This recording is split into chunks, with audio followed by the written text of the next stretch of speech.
If you're not already, make sure to follow the socials, man. Instagram, Twitter, you already know the vibes. Let's get into the video. What are you listening to? Huh? What are you listening to? Henry the Blasian. Brand new. Not even out yet. I feel alive again. I know I gotta win. And I've been on my way. Ain't no abandoning. Yo, what's going on, guys? Henry the Blasian here, and welcome back to another video. And as you guys can tell by the title of the video today, that's right, man, a brand new series, and I'm calling it Gems of the Week. Yeah. So essentially, guys, for the most part, this series is pretty self-explanatory. We're gonna highlight the gems of the week at the end of every week, specifically on Sunday, because that's usually the end of every content week, and then Monday it starts over again. Today's just the exception because we got no content today. But yeah, guys, I think this is gonna be a good series for people that are budget players, people that are even casual players, and even people that like to spend money on the game. Because even though for the most part a lot of the gems are budget options, some of the gems, including the gems in today's video, aren't always gonna be budget cards. They might be expensive cards that are just so good and just so dominant that they are going to be worth the MT. Now, obviously, there's always going to be a budget option for everything, but that doesn't necessarily mean that that card is still not a gem, because cards can still be dominant on their own. In the end, though, you got to work with your whole team to win your MyTEAM games, yada yada yada. Now, this is especially nice for people that always ask for me to do gameplays on cards, and I can't always do a gameplay on every single card, so instead we'll be able to highlight that card on Sunday. And if I don't highlight it, then that card was likely not worth it anyways. And I think Sunday is going to be the best day also, because that's when the auction house is most balanced. That doesn't mean prices aren't inflated, but that's usually when they're most balanced. There's not as much hype on the Tuesday packs. Friday packs get the most hype on Friday, and then they usually really calm down over the weekend, unless those cards are needed for like limited or something. But yeah, man, I'm essentially looking forward to doing this. I think it's going to help you guys out a lot, and I think I'm going to enjoy doing it. If you guys do enjoy something like this, you smashing the like on the first episode is definitely going to help a lot. And as always, if you're new to the channel, man, smash that subscribe button. It goes a long way, and we're on the road to 250K. So now that all that's out of the way, man, we can get into gems of the week number one, man. And to start off this week, we got some crazy content. There was Throwback Moments Southwest, which honestly, there were some cool cards in there. Nothing I would really consider a gem. We also got a Galaxy Opal Fred VanVleet in the League Series 2 packs, but again, overpriced for what he was going for. The real gems, guys, were in the Retro 2K Volume 2 packs, which I think benefited budget players and non-budget players. This is gonna take us to our first gem of the week, and his name is Ruby Isaac Bonga. So here he is, ladies and gentlemen, 89 overall Ruby Isaac Bonga. And honestly, this card might be the biggest gem of this week, simply for the price that he's going for, which is under 3,000 MT for what he's able to do. 89 overall, 6'8" point guard. The tall point guard era is among us. We all know this. You got to stay prepared, and this guy's the guy for that. Now, when I show you guys these cards and I talk about them, you'll be able to see their animations and stuff in the background, just so it kind of helps you decide if you really want the card. But Isaac Bonga, 93 offensive, 93 defense, 6'8" like I mentioned, and his stats are insane. I honestly don't really understand why this card is a Ruby card. The only thing that makes this card a Ruby card, to be honest, is the fact that he lacks Hall of Fame badges. Other than that, he is easily a must-have card, not only on budget teams, but even teams that are not budget teams. Like, look at this, 92 driving layup, 90 draw foul, 85 three ball, 86 mid-range, which with coach boost is close to 90s, 88 free throw, an 85 driving dunk. And yes, guys, he's got the tendencies and he's got the showtime dunks. That just makes him elite already. He's got ball handling with solid dribbles, good enough for any casual person to dribble with. If you're an elite dribble god, that might be a different case, but not everybody is. And he's also a very good defender. 89 steal, 90 perimeter, and 80 interior defense, ladies and gentlemen. As I go down, the card only looks more impressive. 78 offensive rebound, 82 defense, and 90 speed down the line, 90 vertical, and an 88 lateral quickness. And then when you get into the badges as well, guys, he comes with 38 gold badges. Again, this is the only place where you can see that he's a Ruby card, and that's the fact that he has no Hall of Fame badges. But just because you have no Hall of Fame badges does not mean you're not going to dominate. I've been seeing a lot of people clamp up Ben Simmons with this card and then hoop on him on the other end. He comes with a gold catch and shoot, gold corner specialist, difficult shots, acrobat, ankle breaker, dimer, clamps, interceptor. Like a lot of these expensive badges that you put on him anyways, he's already got, including gold posterizer, an intimidator, tireless defender. The only thing that this card is seriously missing is range extender, and you can buy range extender, and this card goes toe to toe with any point guard in the game. I'm saying that right now. If you're a casual player, you're probably a little bit confused because you're like, according to my math, a ruby is a lower overall than a pink diamond. That's not how it works in my team here. That's why budget beasts are a thing. And I'm gonna say this right now, Ruby Isaac Bonga is better than Magic Johnson. You guys must have seen the animations in the background by now. Isaac Bonga has a better jumper. Isaac Bonga has a better reach on defense, and he's got a better dunk package as well. The only thing Magic Johnson has on Isaac Bonga is Hall of Fame badges. That's it. Other than that, Ruby Isaac Bonga is better than Pink Diamond Magic, and I will take that to the grave. So if you decide to be smart and listen to me and picked up this Ruby Isaac Bonga, treat him like a Pink Diamond and not like a Ruby. What I mean by that, guys, is don't treat him like some budget card. You've already gotten him for the discounted price of under 3,000 MT. You can badge him out and not feel guilty, because I promise you guys it's going to be worth it. Now, if you're on current gen, the first badge you might want to give him, if it's not range extender, is likely going to be the flexible release badge. That's going to help you a ton on current gen. On next gen, there is no flexible release. Don't have to worry about that. Hop straight into the deep threes, and then he's got 2 more badge slots after that. That's where you can get experimental, and depending on your play style, you can add that onto him. But the first thing I would give to him is going to be the deep threes or the range extender. Afterwards, he's already got everything, because like I mentioned, he's got the catch and shoot, he's got the quick first step, he's got the dimer, he's got the bullet passer, he's got the clamps, intimidator. Like, again, Ruby Isaac Bonga is not a Ruby. He is the best value card in the game right now, and that's why he's number 1 on this list. So up next on this list, ladies and gentlemen, is going to be the White Mamba himself,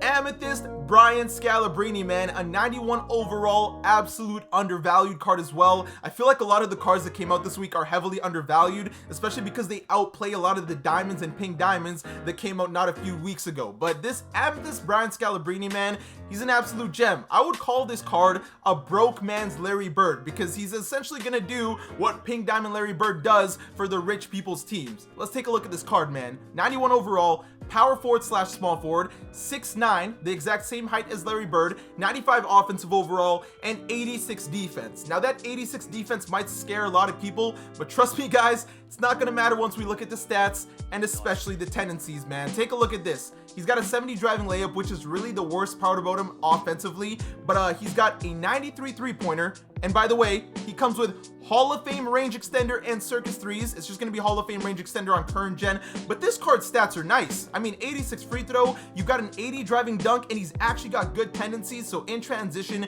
he's going to be putting that down. He's got the ball handling, so he can speed boost, although he is missing a badge, which we'll talk about in just a moment. The passing is good. The defense is honestly not that bad. He's got 85 perimeter and 84 interior. The thing is, you just can't reach as happily as you can with other cards because he has a 65 steal, but he can rebound the ball, and he's just as fast as Pink Diamond Larry Bird. Most people like Larry Bird because he's got one of the most butter releases and Hall of Fame range extender. Well, Bryant Scalabrine's jumper, as you guys will see in the background, is also very butter, and he can pull from so deep. And defensively, 87 lateral quickness, 84 strength. The only thing that's throwing him off is that mental game. But if you're playing on ball and you're baiting the lanes yourself, that really doesn't matter. And like I mentioned, guys, the card gets even better defensively when you look at the tendencies. Look at this.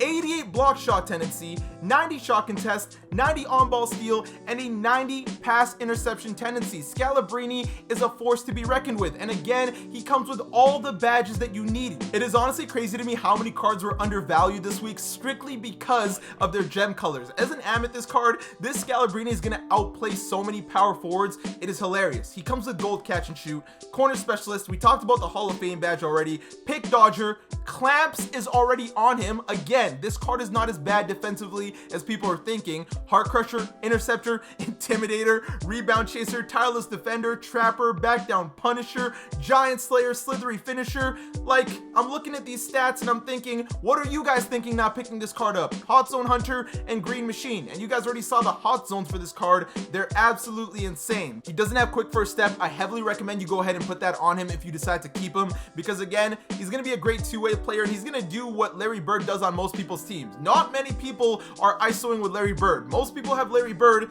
for defense, to shoot deep threes and occasionally grab the rebound. But no one picked up Larry Bird because he's athletic. No one picked up Larry Bird because he's a dribbling demigod. And essentially what you get from Larry Bird, you will get with the Scalabrine. I have seen so many people exposed with this card. Now, I'm not saying Scalabrine is better than Larry Bird, because obviously when you count Larry Bird's jumper and his Hall of Fame badges, he's a demon. But for how much you're paying for Scalabrine versus how much you'd be paying for Larry Bird, it is just insane the amount of value you would get from Scalabrine. On top of being able to give him a shoe to make him even better, and again, badge him out, card will be deadly. So jumping into number 3, guys, we've got Ruby, Kobe B, and Bryant, who again is just one of those rubies, like Isaac Bonga, is gonna outplay so many diamonds and pink diamond cards. The only thing he's really lacking is going to be those Hall of Fame badges. And I've got him right beside this Amethyst Kobe Bryant because I want to prove a point to the more casual players that just because a card is a higher tier does not mean it's a better card.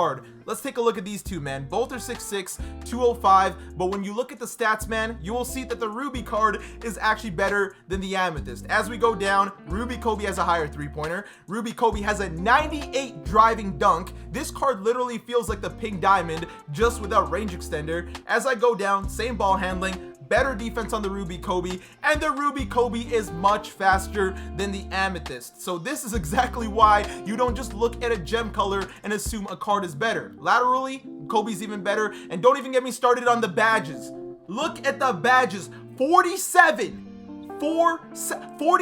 total badges versus 17. Sure, that Kobe has a Hall of Fame badge, that's cute, but he doesn't have 47 badges to make up for it. This Kobe is an absolute Swiss Army knife. He's got every badge that you really need, except just like Isaac Bonga, the only thing he's missing is the range extender. You got gold catch and shoot, corner specialist, acrobat, ankle breaker, pick dodger, clamps, defensive leader, hard crusher, interceptor, intimidator, posterizer, tireless defender, blinders, which might not be the greatest on current gen, but on next gen, it's an absolute gem.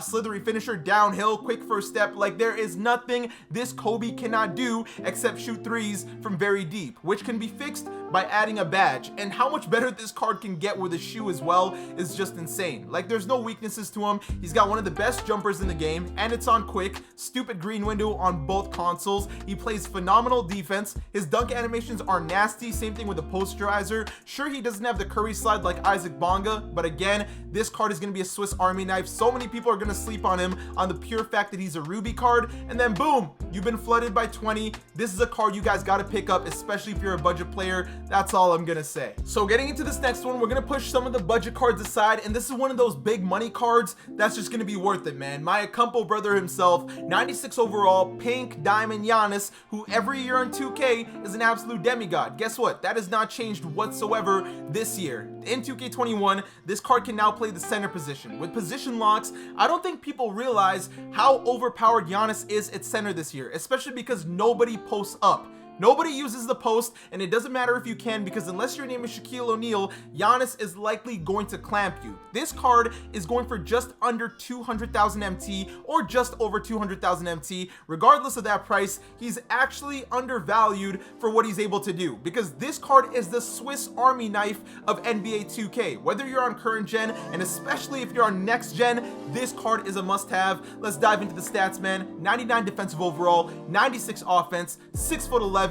Don't even get me started on his wingspan. We've already given him the Kobe 3 shoe, which I recommend anybody that has a Giannis and is planning to keep him does. But the stats, man, yeah, they're kind of crazy. 97 driving layup, now has an 83 ball, which with coach boost and floor general goes up to an 85 plus. That's right, guys. 91 mid-range, 95 driving dunk, and we all know what Giannis can do at the rim. He can speed boost, his defense is cracked, 82 block, 85 steal, 89 perimeter, and 83 interior. And yeah, he's a little bit fast. 94 speed and 94 acceleration. Yeah, be scared. 89 speed with ball. He can also rebound the ball. So again, playing him at center is very, very cheesy. His vertical is insane. His strength is good. 90 lateral quickness. And then you get to the Hall of Fame badges and things get crazier. Now, I do believe he has Showtime. I don't think he has the craziest dunks on current gen. On next gen, he's posterizing anyway, so I don't really care. But Acrobat, Hall of Fame clamps, Hall of Fame Intimidator, Heart Crusher, Hall of Fame Posterizer, and Pogo Stick, Tireless Defender, Slithery Finisher, Downhill, Quick First Step, Like this card, he's kind of insane. And he already comes with a catch and shoot and corner specialist, and he's got hot zones in the corner. By the way, his jumper in the corner, which you guys will see in the background, absolutely butter, and it's very fast. You really love to see it. But yeah, this card essentially has all the badges. Dimer, pickpocket. The only thing you really have to give him is like tight handles and handles for days. Basically the badges that are really going to make this card a 5-out demigod. Imagine Giannis at center running a 5-out on you, and you've actually got to play tight on him, because if someone knows how to shoot with this card, you're going to get destroyed. And centers don't really move that fast, regardless of whether you have Anthony Davis or whoever at center. Giannis just moves different with that quick first step, and that is why this card is on this list. Every single year he's an absolute god, and that still hasn't changed. He's arguably the best card in the game right now, next to LeBron on next gen, and on current gen, yeah. So this next gem right here is going to be targeted more towards budget players, but he still is a gem, so we're going to talk about him. People that spend money on the game likely have Anthony Davis, DeMarcus Cousins, and all that stuff, but if you're a budget player, you likely want this Bamba. 7 feet tall, insane defense. He can hit the jumper. Now his jumper is a bit on the slower end, but if you practice with it in freestyle and you get money with it, this card's gonna be a problem on any team really. And also, he's got a 7'10" wingspan. That's 1 inch smaller than Dino Raja. Thing is, Bamba is 7 feet tall versus Dino, who's 6'11". Dino's very nice, but Bamba's arms look insane in game. You can really only know by looking at the card in freestyle and just looking at him on defense. When he puts his arms up, it's crazy. But 84 driving layup, which is very good for center, 84 mid-range,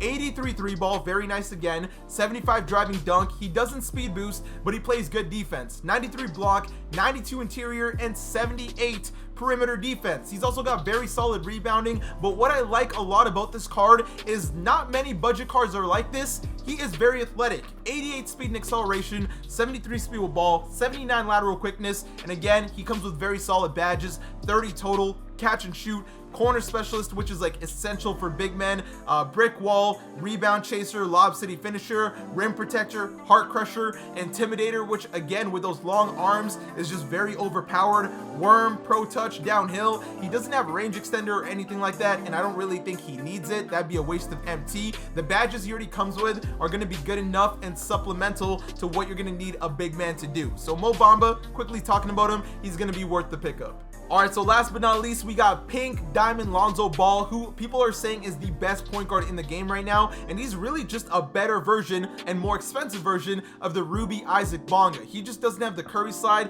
but his jumper and Hall of Fame badges are absolutely nasty, man. And this is one of those cards that's undervalued, because even though he's one of the best point guards in the game, he's not the most expensive point guard in the game, which makes him an absolute gem. He's going for just over 100k MT, which honestly really surprises me for what this card is able to do. I thought he would at least be 200,000 MT, but let's quickly take a look at him, man. 99 offensive overall, 97 defense, 6'6", one of the taller point guards. He's better than Magic Johnson, just like Isaac Bonga is. 95 driving layup, 92 draw foul, 87 mid-range, and a 93 3-ball on Lonzo. Now they gave him his jumper from 2k18, which is way better than the current jumper he has on his Pelicans card, so thank you for that, 2k. Also has a 90 driving dunk, and yes, he does posterize. He doesn't slash quite as nice as a card like Dwayne Wade, but when he gets to the basket, you've still got to be scared. 94 ball handling, insane passing, no surprise, 92 steal, 95 perimeter. And as much as I love all that, what I actually like a lot is that 80 interior defense, which means Magic Johnson isn't just gonna post me up all game. Decent rebounding, very fast. With the shoe I have on him, 97 speed with ball. That's a scary sight on any point guard. 92 vertical, 80 strength is also a big bonus when you're getting posted up. Whether it's Magic Johnson or a power forward, that really helps a lot. 95 lateral quickness, and the mental game on this card, guys, is absolutely cracked. You got the 19 Hall of Fame badges, 31 gold, stuff like clamps, intimidator, dimer, downhill, quick first step, tight handles, unpluckable, bullet passer, floor general. Like the Hall of Fame badges on this card at the point guard position are insane. And for gold badges, he's basically got everything: catch and shoot, deep threes, corner specialist, ankle breaker. The only badges this card's really missing is Deadeye and Hot Zone Hunter, and then he's basically going to be a top tier point guard, which he already is, but that just really takes him over the top. There's not much to say about this Lonzo Ball. I did a gameplay on him, you guys should have seen it by now, but he's one of the best point guards to get. Obviously, if you need a better value option, the Isaac Bonga that I talked about earlier is going to be one. But that's essentially going to highlight the gems of the week. Let me know what you guys think. I don't think there's really any other gems. Steve Francis isn't that nice, nice. Julius Randle, I did a gameplay on him, but he goes for way too much MT. Ruby Sean Bradley, terrible center. I'd way much rather have Mo Bamba. And Dennis Rodman, he's cool defensively, but that 73 ball, not that nice. And then Amethyst Glenn Robinson is actually a worse version of Kobe Bryant. If you don't believe me, go compare the stats and the badges, and you guys let me know. But that's gonna do it for week 1. I got you guys with week 2. And again, I'm not only gonna be talking about cards in packs, but we're gonna be talking about cards that just come out in general, whether it's in triple threat, whether it's a locker code. I got you guys. But thank you for watching, guys. If you did enjoy the video, don't forget to leave a like. And for you new viewers, you know you gotta hit that subscribe button and join the Blasian Nation. I want to thank you guys for watching. I hope you all have an awesome day, and take care. I can't stop, I'm on the way to the top. Got another flight to hop, I can't stop. Got a new whip and a lot, got a new crib, I'm a cop. I won't stop, got a whole family and friends. Everybody needs their M's, I won't stop. I will not play pretend, I'ma keep going to the end. I can't stop, I'm on the way to the top. Get another flight to hop. I can't stop.